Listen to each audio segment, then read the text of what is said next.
party live po ay hindi agad-agad nag-end live hanggat may nakaupo or naka-CS sa party live. So pwede nyo pa rin mahanap ang account ko kahit na hindi ako naka-login or hindi ako naka-live. Ituturo ko sa inyo kung paano siya makita nang hindi kayo magkiklik ng profile ko. Kung gusto nyo pong mag-CS tapos hindi nyo po makita yung aking panel na naka-live, ganito po yung gagawin nyo. Sundan nyo lang yung gagawin ko.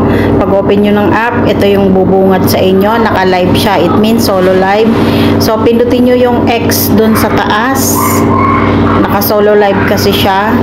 And then, makikita nyo yung ganito. Pindutin itong pangalawang button. It means it's a party live. And then, pindutin yung following dun sa taas. So, yung following, makikita nyo yung lahat ng pina-follow nyo kung mga naka-live sila. So, ayan, makikita nyo naka-live ako, pero ang totoo naka-log out yung aking account. So, kapag clinic nyo yan, automatic na mapapasok kayo sa panel ko, then, pwede na kayong mag-CS.